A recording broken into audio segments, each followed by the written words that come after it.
everyone and welcome back to the Great Book of Grudges. My name is Nathan and we're back with another Total War Warhammer video. Today we're going to talk about the Immortal Empires, as there's been a lot of data mining, there's been a lot of speculation and so on, and I want to go over all the data mining that's happened since the game released, and anything that's been found by someone else, for example posted on Reddit and so on, will be linked in the description below as per usual, just so we can make sense of the situation, because there is a lot to talk about, and I want to just have a what we know so far video, just so everything is in one area, we can discuss, we can speculate, and so on. So we start off with the absolute basic. There was a data mined version of the Immortal Empires within the files. How Creative Assembly left that in is beyond me, because you'd think something like this would be best kept hidden. That's what's on screen right now, and obviously the community started getting very hyped up for it because they thought, well, maybe it's coming out soon, which was my theory too, considering that this map is absolutely massive and has pretty much everything that we ever wanted, no Nippon however. However, Creative Assembly staff were very quick to point out that this was a prototype map, so anything that we see here might not be in the final build. Now that's very fair, however, I feel like this is probably going to be the final build. It's something that makes very much sense to me,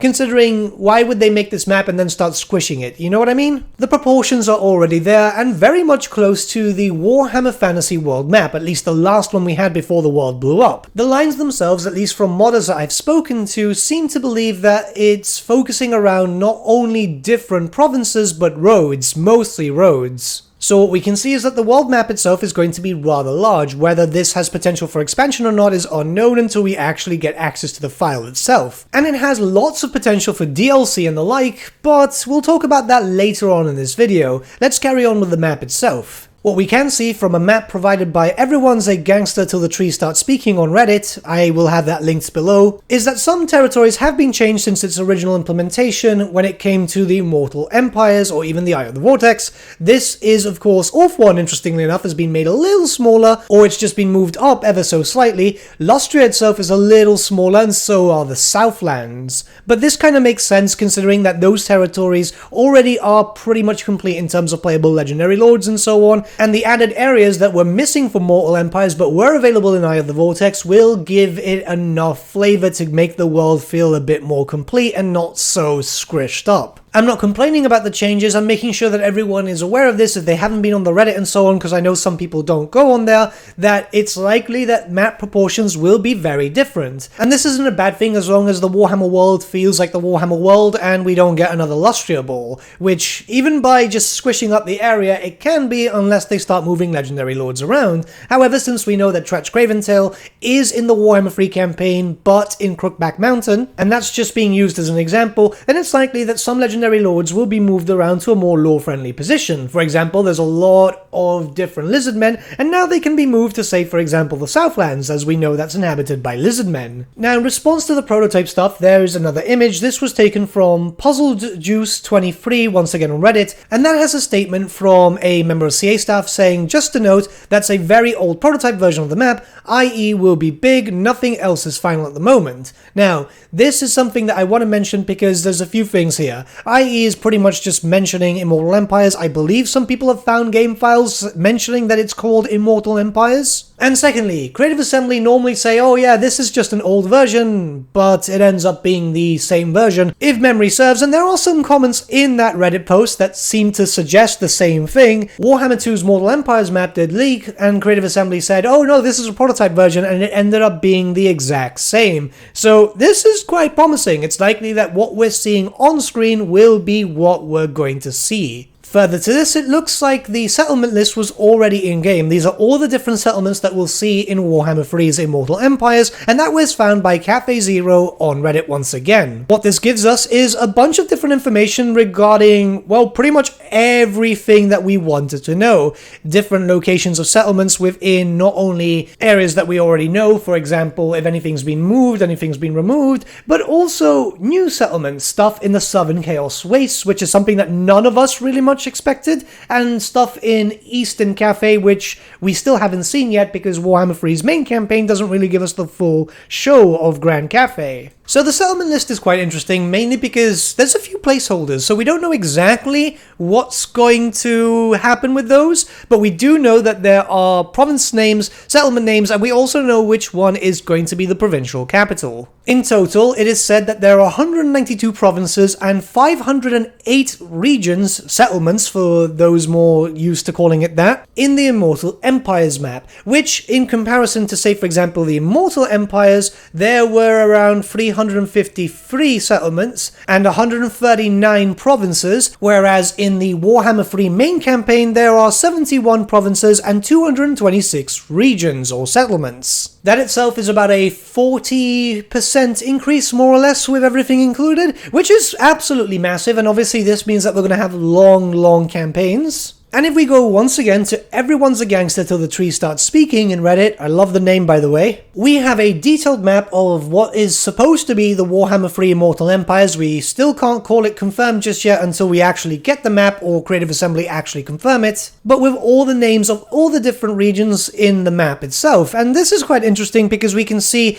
there's not a lot of new stuff if you look at it, which was kind of expected anyway, because at the end of the day, we've already had a fair chunk of the land already introduced throughout all 3 games so far. Interestingly enough, Cafe hasn't really gotten too big. I mean, yeah, we already had access to all these places, but it was squished up. Now it looks like they'll probably be moving settlements around and so on. Obviously, what's the biggest thing for people is the fact that the southern wastes are going to be inhabitable, which is likely going to be for DLC in the future, and if Bellicor does end up becoming a playable legendary lord, I do see him playable there, mainly because, well, he does have a fortress there, doesn't he? I think that's very old lore, but it makes sense there rather than Albion. I would prefer Albion, but you have to think about it this way, Rakaf is there unless Rakaf gets moved, and Albion's already small enough as it is. But let's not get into the speculation side of things just yet. As we look at the map, it doesn't look like too much has been squished, really, if we look at it this way, because, well, they're adding in a lot of stuff that was there in the Eye of the Vortex, they're adding in a lot of stuff which was in the Immortal Empire's original, but they will probably remove a few things just to make sure that the game runs smoothly. I just hope it's better than the Warhammer 3 launch. But if this is what we end up with, or something very similar to it at the very least, I imagine that the player base will be very happy, myself included. Now, in-game, as you can see on screen right now, we can see all the different factions, we can see all the different unit lists and so on, their stats. This is rather important because we can't really play as them just yet. They're just there in the unit browser and so on. I guess it's because they plan to release the Immortal Empires relatively soon,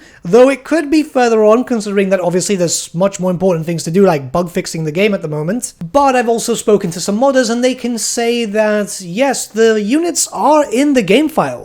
However, all the units seem to be very heavily encrypted and locked, which probably means, yeah, as expected, we'll need Game 1 and Game 2 to be able to unlock them, just like DLC. Though this leads me to believe that Creative Assembly have already been actively testing the Immortal Empires campaign, at least in a playable state. Possibly in the form of some other build that is obviously not accessible to myself, yourself, or anyone else. Though once again, this doesn't say that the Immortal Empires will come out very soon, considering that they could just be testing anything in advance. I know some modders are still actively data mining the game files just in case they find something, and really right now not too much has been found. But with the fact that the Warhammer team seems to be reinforced by, say for example, CA Sophia, it's very likely that they've got loads of people working on different things. Going off into a little bit of speculation before we end this video, the big question is, why do we have some territories which don't seem to have any provinces? That is, of course, Ind, Koresh, a little bit of the Southern Chaos Waste which seems to have nothing, and lastly we do know of a human faction which is in the territories of what would be Warhammer Fantasy Korea. They were mentioned once in the Archaon novel, but I believe that was just like one sentence. It's possible these were added because there is some plan of some sort.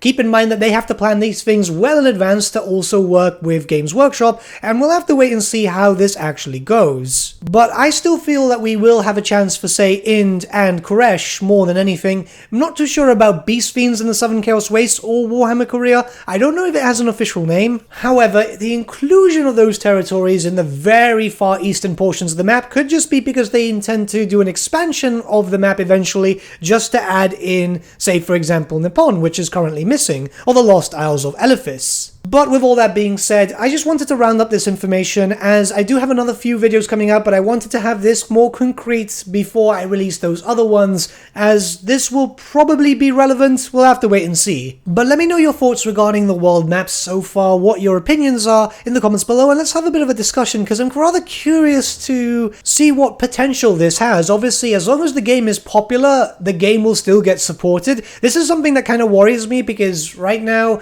like, we are in a weird place where we're still needing patches and so on. And let's be honest, Creative Assembly do like to abandon games. Cough cough, Free Kingdoms. So I just really want this to work just to see what we could get, what different races, what different factions we could get. But with that, my friends, we've come to the end of our video. Thank you so much for watching. If you did enjoy the video, might I suggest giving the video a like, or even subscribing to the channel, as it really does help us out.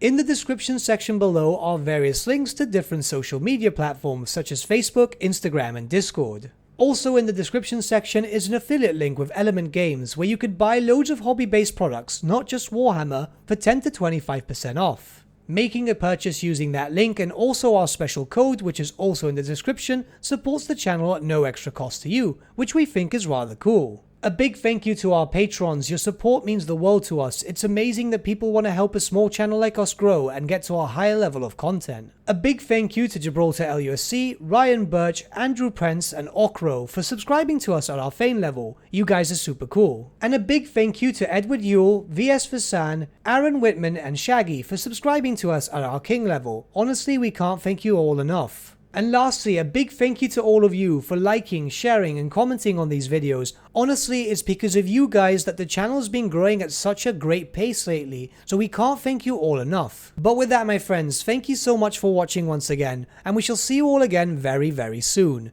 Have a good day.